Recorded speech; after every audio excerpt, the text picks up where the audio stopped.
Bonjour à tous. Dans cette vidéo, on va corriger ensemble l'exercice 4 du TD4 qui s'appelle régime libre d'un circuit RL. Donc c'est un circuit constitué d'un résisteur de résistance grand R et d'une bobine réelle. Je vous rappelle que les bobines réelles sont constituées de ce qu'on a appelé l'inductance L et une résistance interne petit r ici. Donc ça c'est une bobine réelle ici. Et donc on nous dit qu'au départ, le circuit est parcouru par un courant d'intensité grand I0 et on nous demande quel composant présente une énergie emmagasinée. Il s'agit de l'inductance ou de la bobine. C'est surtout l'inductance, la partie de l'inductance de la bobine qui va stocker de l'énergie sous forme magnétique. Ici. Et donc cette énergie, la formule est à connaître par cœur. Et donc je vous invite évidemment à la prendre par cœur. C'est une formule de cours. On a que l'énergie magnétique emmagasinée par une inductance. Ça s'écrit 1 demi de L I carré. Donc ici, c'est égal à 1 demi de L grand I0 au carré au départ. D'accord ? Donc, quand l'intensité I0 circule, eh bien, la bobine a une énergie 1,5 de LI0 carré qui va se dissiper dans les résistors, comme on va le voir dans la suite de ce circuit. Donc montrer qu'on peut se ramener à un circuit équivalent ne comportant que deux composants uniquement. Eh bien, ici, on a les résistances grand R et petit r qui sont en série. Et on se rappelle que quand on a des résistances en série, on peut les associer. Donc on peut les associer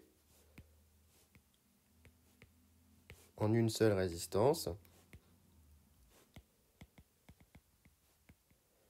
qu'on va appeler ici tout simplement Rec et qui va être égal à grand R plus petit r, de telle sorte à ce qu'on se retrouve avec un circuit Rec ici, là, et l'inductance L à côté. Donc voilà notre circuit. Et donc on va avoir I de t qui circule depuis dans ce circuit, dans cette maille unique. Établir l'équation différentielle qui régit l'évolution de I de t, en déduire l'expression d'un temps caractéristique. Bon, là, on se retrouve avec quelque chose de court. Alors ici, en fait, on a la bobine qui va être en générateur, donc ça peut être intéressant de le faire aussi avec une convention générateur pour vous entraîner. Ici, la bobine sera en convention générateur.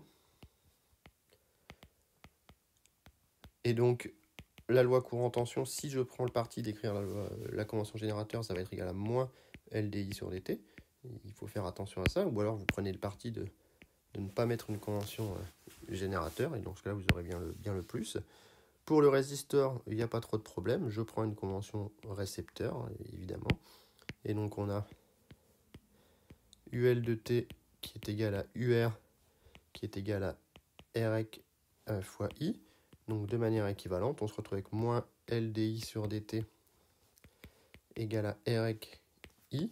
Et donc, je peux obtenir l'équation différentielle sous forme canonique. DI sur dt plus RX sur L I égale 0. Donc ça, c'est l'équation différentielle. On me demande de faire apparaître un temps caractéristique. Je vous rappelle qu'on peut identifier deux choses depuis l'équation différentielle. Donc ici, j'ai Rx sur L. On identifie Rx sur L qui est égal à 1 sur tau, le temps caractéristique. Donc tau va être tout simplement égal à L sur R équivalent, c'est-à-dire L sur grand R plus petit r. Voilà. Et on identifie aussi, dans la forme canonique, le second membre. Alors ici, le second membre est nul. Et donc pour ceux qui ne se souviennent plus, eh bien, ça veut dire que 1 sur tau fois I de l'infini est égal à 0. Ça veut dire que I de l'infini sera égal à 0. Ce qui est cohérent, puisqu'en régime permanent continu, la bobine va se comporter comme un fil. On se retrouve avec un circuit pour lequel on a juste une résistance en série avec un fil, c'est-à-dire une résistance court-circuitée, ce qui revient à avoir une intensité évidemment nulle. Comment évolue l'énergie stockée dans le circuit? Quelle est la durée nécessaire à la dissipation de la moitié de celle-ci? Bon, c'est pareil, c'est pas très compliqué. On a E mag qui est égal à 1 demi de L I carré de T. Donc ici, on va déjà résoudre l'équation différentielle. Donc on résout étoile. Mais on a que I de t ici est égal à lambda exponentielle moins t sur tau, plus I de l'infini. I de l'infini est évidemment nul. On a une solution sans second membre. Une équation sans second membre, pardon. Donc on a directement la solution homogène. Et on sait que I de 0 est égal à I0 d'après l'énoncé, est égal à lambda exponentielle 0. Le I0 égale I0, c'est par continuité de I pour la bobine. Ça, c'est des choses qu'il faut retenir. Continuité de I pour une bobine, continuité de U pour un condensateur. Et donc, on trouve que lambda est égal à I0. On trouve donc que l'intensité au cours du temps est égale à I0 exponentielle moins t sur tau. Et par suite, que l'énergie magnétique emmagasinée par la bobine au cours du temps décroît exponentiellement sous la forme 1/2 de L I0 carré exponentielle moins 2t sur tau. On a bien mis, attention, l'exponentielle au carré comme les termes devant au carré. 1/2 de L I carré. Attention à ça.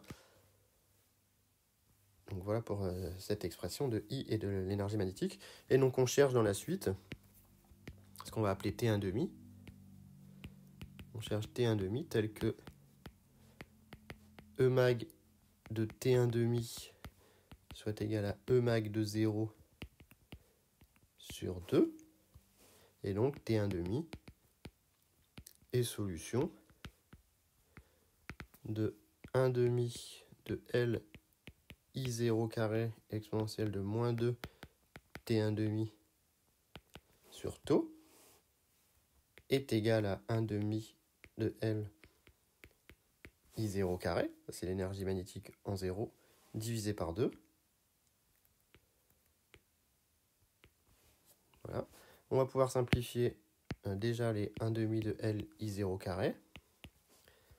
Et donc, cela revient à résoudre exponentielle de moins 2 T1/2 sur tau égale à 1/2. On va passer au logarithme. On se retrouve avec moins 2 T1/2 sur tau est égal à moins ln de 2. Ln de 1/2, ça fait ln de 1 moins ln de 2.